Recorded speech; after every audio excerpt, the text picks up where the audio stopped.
बिस्मिल्लाहिर्रहमानिर्रहीम। अस्सलाम वालेकुम। Welcome to food dish. हमारी आज की वीडियो उन फ्रेंड्स के लिए है जिनको पकोड़े पसंद तो हैं बहुत, लेकिन वो डीप फ्राइड चीज़ों से अवॉइड करते हैं, यानी डाइट कॉन्शियस हैं। तो आज हम थोड़ा एक ट्विस्ट लगाएंगे और डाइट पकोड़े बनाएंगे और ये आपको अच्छे लगेंगे। इसके लिए हमें जो चीज़ें चाहिए होंगी वो सिंपल सी घर में आम पकोड़ों में यूज़ होने वाली चीज़ें हैं। ये मैंने एक छोटा आलू कश कर लिया है। ये दो सब्ज़ मिर्चें काट ली हैं मैंने बारीक।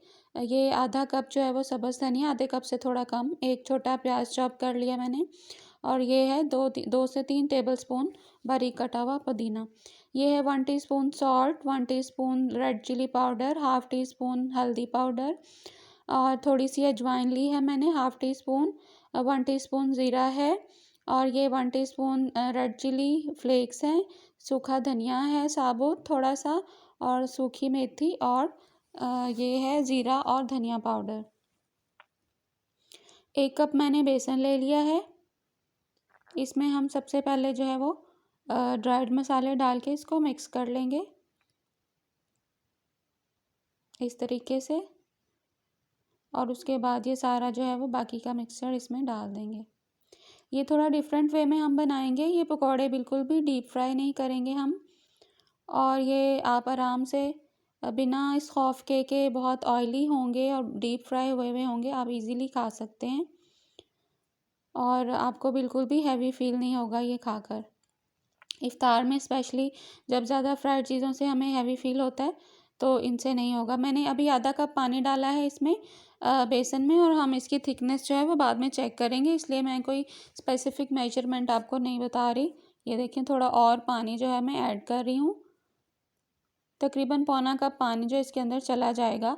बेसन का थोड़ा सा होता है, फ़र्क होता है, तो उस हिसाब से मैं आपको बता दूंगी कि किस तरह से कंसिस्टेंसी इसकी होनी चाहिए। जो आम तौर पे हम पकौड़े बनाते हैं उनमें हम ज़ाहिर है आलू और प्याज दूसरे तरीके से डालते हैं, लेकिन इसमें चूँकि मैं इनको डीप फ्राई नहीं करूँगी इसलिए हमने इनको थोड़ा डिफरेंट वे में काटा है, चीज़ों को बारीक चॉप किया है और आलू जो है वो कश किए हैं। इसको हम मिक्स कर लेंगे अच्छे तरीके से इस तरह, और पेस्ट बना लेंगे। ये आम पकौड़ों के मिक्सचर से थोड़ा सा पतला इसका जो है ना वो कंसिस्टेंसी हम पतली रखेंगे। पैन को मैंने गरम किया है और इसको ऑयल से ग्रीस किया है, बिल्कुल भी ज़्यादा ऑयल नहीं लिया, और इस तरह से फ्लैट करके चम्मच के साथ मैंने पकौड़े जो हैं वो छोटे छोटे डाल दिए हैं। आप इस तरह से भी बना सकते हैं, और चाहे तो एक बड़ी रोटी की तरह भी इसको पैन में फ्लैट कर सकते हैं, जैसे पैन केक होता है, फिर उसको बाद में कट कर सकते हैं। मैं आपको उस तरीके से भी बता दूंगी। इस तरीके से जब एक साइड से हल्के से डन हो जाए तो आप इनको चेंज कर लें। ये आम तवे पे भी इजीली बन जाते हैं, मैं काफ़ी दफ़ा बना चुकी हूँ। इस तरीके से हम वेट करेंगे, मीडियम फ्लेम पे कुक करेंगे इनको, हाई फ्लेम नहीं रखेंगे ताकि अंदर से अच्छे से कुक हो जाएं। इस तरीके से हम इनको वेट कर लेंगे कि हल्की आंच पे ये कुक हो जाएं। इस तरह से इनकी साइड चेंज करते रहेंगे और दबा दबा के आपने जो है इनको पकाना है, क्योंकि अंदर से बेसन और आलू जो हैं वो कच्चे नहीं रह जाएं। ये देखिए इस तरह से छोटे छोटे डाइट फ्लैट पकोड़े हमारे पास आ जाएंगे। ये मैं अपनी मदर को भी अक्सर बना के देती हूँ ताकि उन्हें कोलेस्ट्रॉल का इशू ना हो। आप लोग भी जो कोलेस्ट्रॉल का इशू है जिनको, या जिनको डायबिटीज़ है, तो उनके लिए भी बेसन का ये जो फ्लैट थी रोटी हम बना सकते हैं। ये देखिए मैंने इस तरीके से थोड़ा सा बड़े अमाउंट में पैन केक की तरह मैंने इसको डाला है। इस तरीके से भी आप इजीली इसको बना सकते हैं। बाद में हम इसको कट कर सकते हैं, इसी तरह भी तोड़ के खा सकते हैं, कोई इशू नहीं है। हम इसका वेट कर लेंगे दूसरी साइड से फ्राई हो जाए।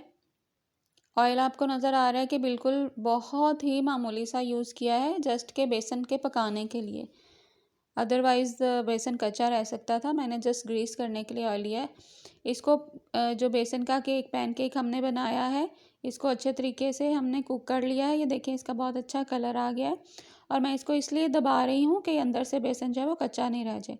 चलें जी, हमारे डाइट पकौड़े डन हो गए हैं। ये छोटे वाले भी हैं, छोटी टिक्कियाँ समझ लें बेसन की आप इनको। और ये मैंने आपको दिखाती हूँ, ये देखें बिल्कुल भी अंदर से कच्चा नहीं है, बिल्कुल पक चुका है, और आप इजीली पकौड़े इंजॉय कर सकते हैं। सारे इंग्रेडिएंट्स वही हैं, लेकिन ये डीप फ्राई नहीं है। सो अगर आप हेल्थ कॉन्शियस हैं, डाइट कॉन्शियस हैं, कोलेस्ट्रॉल कॉन्शियस हैं, तो ये आपके लिए बेस्ट रेसिपी है। ये जो बड़ा वाला केक मैंने पैन केक बनाया था बेसन का, उसको मैंने कट कर लिया है। और आप सब्ज़ चटनी के साथ, इमली की चटनी के साथ, किसी भी टमाटो सॉस के साथ इसको सर्व कर सकते हैं। आपको बहुत